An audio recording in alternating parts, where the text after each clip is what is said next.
Hello everyone, welcome to Scorched Earth Toys at anymoon.com's review of Bandai's 160 scale DX YF-30 Chronos toy.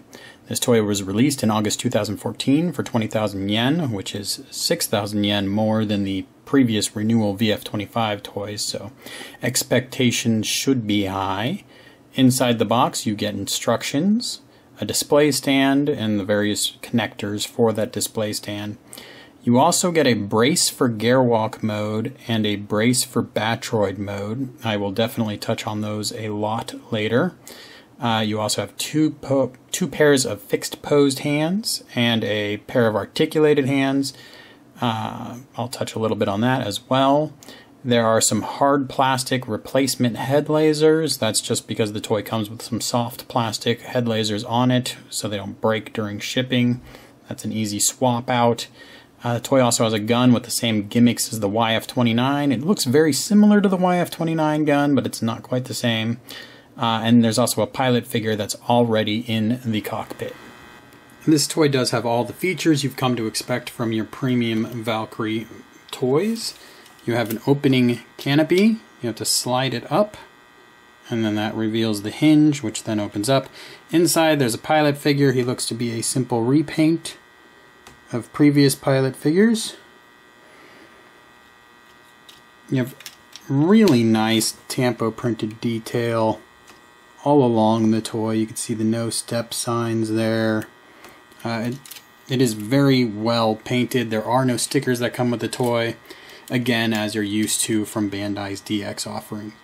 You have articulated landing gears. There's a tow bar on the front. Again, the hinges slide out and then can be pushed in. So that conceals the hinge a little bit better. All of the landing gears lock in their forward position. The rear landing gears do rub a little bit on that front, but it's not enough to deter the spinning freely of those wheels. They are rubber wheels. It's all very premium feeling. So you can open those up.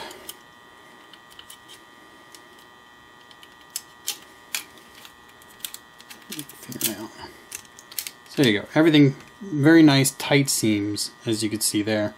You'll also notice there are hard points on the wings. I'm sure Tamashii exclusive is due in the future that will take advantage of that. In the meantime, if you have the VF-171 armor parts, you can clip the armaments that came with that package onto these wings. Works nicely. Of course, you have also removable shields on the intake that reveals some very basic intake turbine detail. I mentioned at the outset that the toy comes with a gun. The gun is very similar to the YF-29 gun. It's got some new detail work. It's got some pink metallic trim to it. It also has a swing bar in the butt. This is for attaching in fighter mode. It looks like that swing bar should attach or sink back into the gun, but it doesn't. It stops right there. You could probably force it, but if you did, there'd be no easy way to get that back out. You still do have the extension mechanism and the pop out that you can do for Batroid and guerre walk modes. So very much like the YF-29 gun, but just slightly different. So if you were going to install this toy in fighter mode, this gun in fighter mode, flip the toy over, there you have your openings, and you would line up, try to use the handle first because it's a little stiffer piece of plastic. Get that lined up, it'll sink in, and really you could just use that back piece. You don't even have to get it in the hole, it's just supposed to stop the back of the gun from going upward. And it does that pretty easily. So there you have the gun installed in fighter mode. Looks pretty nice, fits pretty tight, everything's good. Maybe a slight downward angle there, nothing you can't get over. But there is an issue with this. One of the features of this toy, one of the things that makes it unique, is that there's this big missile bay here. And everything locks together really tightly, so when you lift it up, you'll unpeg something. And then it slides out to accommodate being able to come out like this, but it really just can come unhinged entirely. So,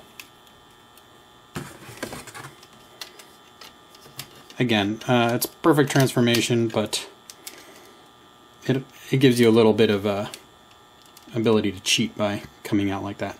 So here you are. Here we have the missile bay extended, and now the attachment points for the missiles are on top of the plane.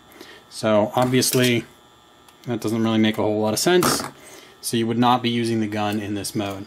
So again, if I want to tuck this missile bay back away, it's really easiest just to unhinge it, peg it back down, and then slide it back in,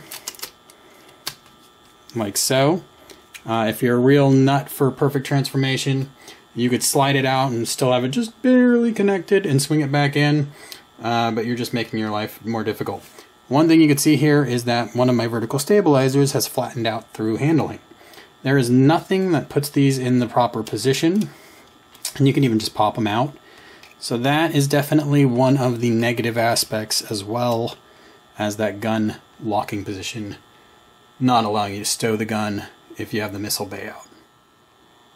The toy comes with a display stand and connectors that will be very familiar to you if you own another Bandai DX Macross Frontier toy. Well, this technically isn't a Frontier toy. You can attach it pretty similarly to how you attach all the other ones. It pegs into place pretty securely, like so. And obviously I've got the gun on there, so there's nothing you could do with this display stand. There's no articulation to it. This is what it is. Okay, before I leave fighter mode, I just wanted to show you the fully decked out, and again, this armament comes from the VF-171 Nightmare Plus armor parts. But I've got the heaviest possible missiles on this toy. It is rock solid, so that's cool. One little nit though, that pilot, he is just bouncing around in that cockpit. So he doesn't fit quite as tight as he should. Obviously that's going to be a minor nit that you will only notice while you're handling the toy. Alright, let's move along to gear walk mode. Alright, and here we have gear walk mode. I have a separate video for transformation. I highly recommend you check that video out, as it shows you all of the thought that went into the design to get this toy to transform and conceal the transformation mechanisms as much as possible. So gear walk mode looks really good. It's different from other VF toys in that the intakes do not connect to the top of the plane, so you have a fully functioning waist, which is pretty neat, except that the toy requires a separate brace. It's this black piece here, in order to really be stable. What this brace is doing is it's connecting this waist piece that has swung down and the lower part of gear walk mode to the back of the plane. So if I pop this brace off right now, which it really does click on there really well, you can see the bottom half of the plane can easily become disconnected, and the waist can swing backwards. So you lose a lot of stability. I can tuck these doors in.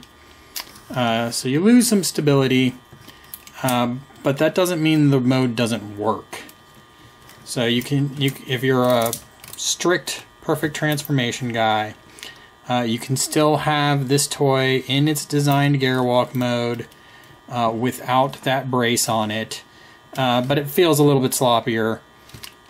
So that is the big con there.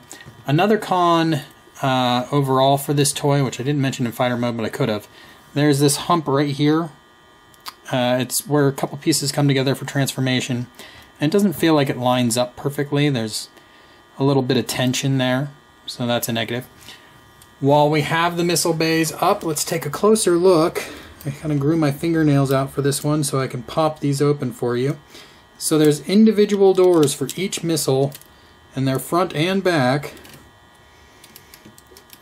When you open them up, some of the doors are a little looser than others, so they want to come back closed on you. It's just a painted circle inside, but it looks a little bit better than it has on previous Bandai DX toys. Obviously I can open all these up but I don't think I really need to, so there you go. That is the missile bay gimmick. It's nicely done. There's a little bit of a paint flaw in that the missile caution and caution missile, it's two different phrases, and they're painted upside down on those missile bays. Here you could also see where that brace would come in handy. So I've been fiddling with the missiles, and now the back of the plane in gear walk mode has kind of broken. So there you go. The brace, definitely handy, which is also definitely unfortunate. Okay, so quickly, here is the toy in gear walk mode on the included display stand. The joints are plenty stiff enough to have the arm holding the gun all the way extended out. I've got all of the missile bays open now, so you can see what that looks like. Obviously, I don't have them open in the back, but I certainly could. Here you can see that the connector for the display stand arm replaces the brace.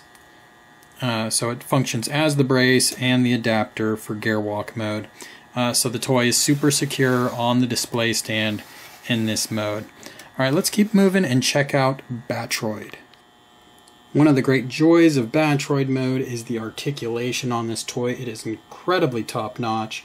Not something you normally see from a toy that has the hindrances of having to transform. So let's get into it. You have a ball-jointed head. You have lasers on the head which are independently articulated. You also can pivot the missile bay on top, up and down.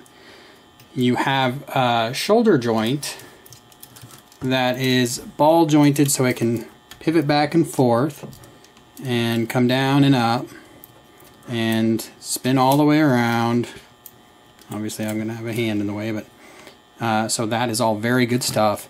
You have a pivot for the arm just below the shoulder and a swivel at the bicep. You have the elbow joint, which allows a full 180 degrees of articulation. You have ball jointed hands, obviously, so they pop off. They are replaceable. They spin around, they pivot up, down, back, forth, all good things. You have obviously the waist, which can spin all the way around. You have hips that are essentially unencumbered. That was a gear walk joint, which is also there, but you don't need it at all in Batroid mode because your hips are so flexible. So lots of good stuff there. Back, forward, in, out. Obviously the gear walk joint itself. You have the knee, which lets you come forward and back. And if you're not happy with that articulation, you can extend it and get a little bit further in how far you can go forward and back. So all good stuff there. Twist point at the knee, and unlike the VF-25 toys, there's not a big point here that's going to get rubbed if you try to rotate the knee without extending the leg, so that's good. Same ball joint foot goodness that you get on the VF-25 toys. You can come, toe goes down, toe goes up, left, right, and pivot. So very good articulation of the feet, and really just good all around. You can have a ton of fun posing this toy. You can have it kneel, and you can even have it stand on one foot. So all very good stuff. All right, let's take a moment to talk about the brace for Batroid mode. Now right now it's not in the toy, and as you can see the toy is functioning perfectly fine without it. Where this brace becomes necessary is really in handling the toy. Right now the top of the toy is not really connected to the bottom of the toy, and now my toy is relatively stiff, so that's not a big issue. But there you go. So I can kind of start unraveling things. There's a little tooth connector right here, which can become easily undone. More so on some toys than others. Like I said, mine's pretty stiff right now. The brace seems completely unnecessary unless I'm really handling the toy a lot in some sort of play fashion. So I do recommend using it. You've got it. If you have it available, it just plugs in like so.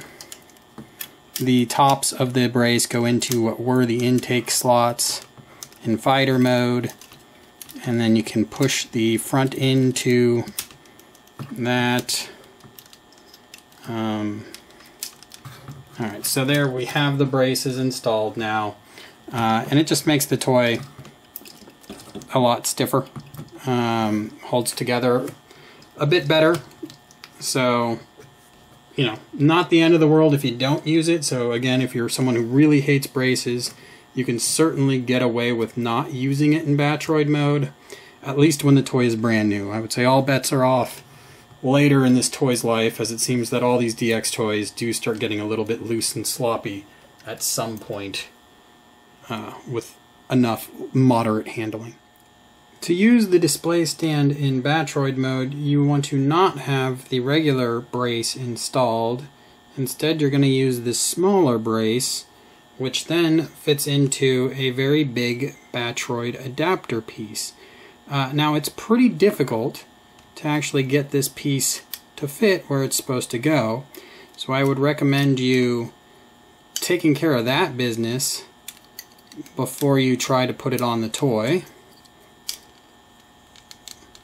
It's just a really snug fit that's kind of awkward and wants to push the brace into the wrong spots, but there you go. So now I've got that connected.